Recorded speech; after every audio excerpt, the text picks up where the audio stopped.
My name is Vanessa. I'm with Corcoran Premier Realty. I am an Orlando native, born and raised, but I actually am very fascinated in early Orlando history. And one of my specialties as a real estate agent is historic properties. And my new listing, 721 Delaney Avenue, is located in downtown Orlando's Lake Cherokee Historic District. I wanted to find out more information about this home. So here we are at the Orange County Regional History Center. We're going to see who lived there, what time were they born, how did they come to Orlando, what did they do for a living. So if you want to find out more, come along with me. One of the most exciting parts of my job as a realtor is when I have a historic home listing. Partly because I love surprising people who think Orlando's just a cluster of theme parks and cookie-cutter homes. Properties like 721 Delaney challenge those notions and show that this city has a rich history and culture. So here we are in the archive. This is where all of the good stuff is kept for the Joseph L. Brechner Research Center. This is where the city directories are. The city directory is really what used to be the phone book of today, which we really no longer have. It had addresses, it had people, it had their occupations, it had businesses that existed in the city during those years. And our search starts with the year 1922. And the year 1922, the old directories looked like this. So the History Center has some of these books that are original books, but some have been lost to time. And for that reason, some are photocopies. But as you can see, this would be the year 1922, which is where our search starts. So here is the section where you find street names. So for example, Amelia, that's in one of our historic districts. You would find the number. And let's say you were looking for this number, that would be who lived there. And then from there, you would find that name in the front of the directory, and typically you would find their occupation as well.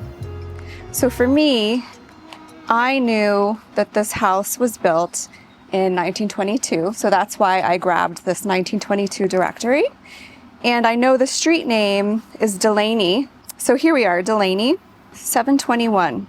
The person who lived there was V.W. Estes. From here, I will go back to the front where owner names are alphabetical. Here we are, Estes, Verner W. Judith was his wife. At this time, he was doing real estate out of the 22 South Orange Avenue building, which bears his name to this date. This was his phone number at the time. And this is a typo, we know, because we just looked up 721 Delaney. So this is a typo because it's 621. So one of the pieces of information that we had about the home was that it was occupied by one of the City of Orlando's mayors. And you never know when you hear stories about a home, if it's a story, an urban myth, a legend, or actual facts. So that's partially why I wanted to research this home, because I wanted to know that the information we were providing to people was actually real and based in truth. So in order to do that, I started with the year that the home was built, which was 1922, and found his name. And then I went through all of these directories year by year until I got to 1935. Verner was indeed Mayor, City of Orlando. And at that time, they were calling him the Honorable. And as you can see, his name is in bolded font. And typically that means that when they do that, it was someone of prominence in the city. And there you can see his address is still 721 Delaney, but now his occupation has changed to mayor.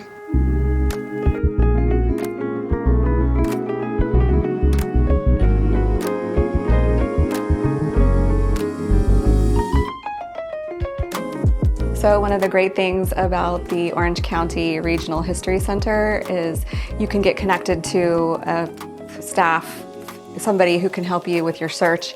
You can provide them search terms, and basically a maybe a range of years, and they have an archive online that they can go through and find articles or photos. So one of the things that the liaison here did for me is he searched the property address, 721 Delaney, and he pulled this newspaper article from 1929 from the Sunday Reporter-Star, which was what the Orlando Sentinel was in its beginning times. And he found this wonderful article called Beautiful Homes in Orlando. This person talked about the front porch and a beautiful sea blue tile that is no longer there. And then they even say that that same tile was in other parts of the house, and this home has been renovated over the years, so it's no longer there. However, one of the fascinating features of this home is in the carport, it has a garden bath, which I think was used for like lawn help or other staff that helped with the property maintenance. And in that bathroom is a sea blue tile, and it's still there. So that bathroom is probably the original bathroom because it has an old cast iron sink, it has wainscoting surround in the room, and you look down and there is the sea blue tile. So it was really fun to be able to connect that to something inside the home that is no longer there. We now have a visual of what that looked like. So the other thing that they helped me with was find a photo of Verner W Estes. And one of the other lores that we had about the home, we thought that he was a dentist. And so that was another thing that I was trying to prove if that truly was his practice, because we were told that he would use the home to treat patients, to treat dental patients, because there actually are 2 rooms in the home that look like maybe one could be a sitting waiting room, one could be a treatment facility. They are just like the perfect size for something like that. But again, I wanted to know, is this true fact or is it just lore? And it ended up being lore. So one of the things that I realized was he was not a dentist, his father was, but they called him Doc because he owned pharmacies in the city. So here we have a photo of Estes Drugs. And the pharmacy is something that he worked up and bought himself. He started in the city as a clerk in a drugstore. At the time, it was called Abernethy. He started there as a clerk. It was owned by a couple, an older couple, and the gentleman, pretty soon after moving here and acquiring the drugstore, passed away. So then the widow was left to run the store. And she must have been so happy to have someone as ambitious as Verner working there, because at some point she did give him a half of an interest in the store. And eventually she sold the rest of her half to him. He took over, he rebranded, and then here we go. He's got his own sign now, Estes Drugs. And this building is still here today, 22 South Orange Avenue, downtown. And this is a wonderful article. This is another gem in the research that I was able to do here.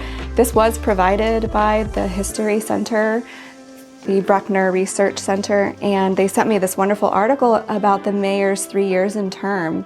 He was shy at first because he was not publicity hungry, so he didn't really like to meet with the press for the first part of his term. They say he is more at home in hunting boots than in a tuxedo.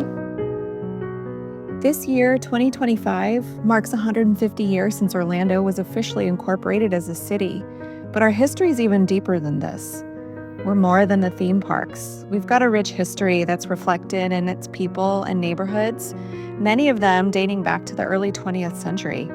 And a lot of this you can research at the Orange County History Center downtown. If you have a historical home, this is a wonderful place to start if you're curious about when it was built, who built it, who lived there, who were the different personalities and what did they do, and to be able to find just a wealth of information that is very special when you're a homeowner that you don't really get when you have a brand new home that was built in the 2000s.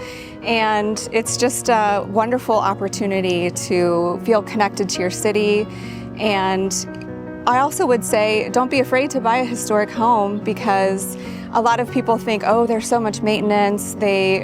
if I buy something in a historical district, it's going to be so difficult to get things done if I need to change my home and paint it or change the roof. But there are so many wonderful parts of living in a historic home, and I would say the primary one is being connected to a story that is not necessarily your own.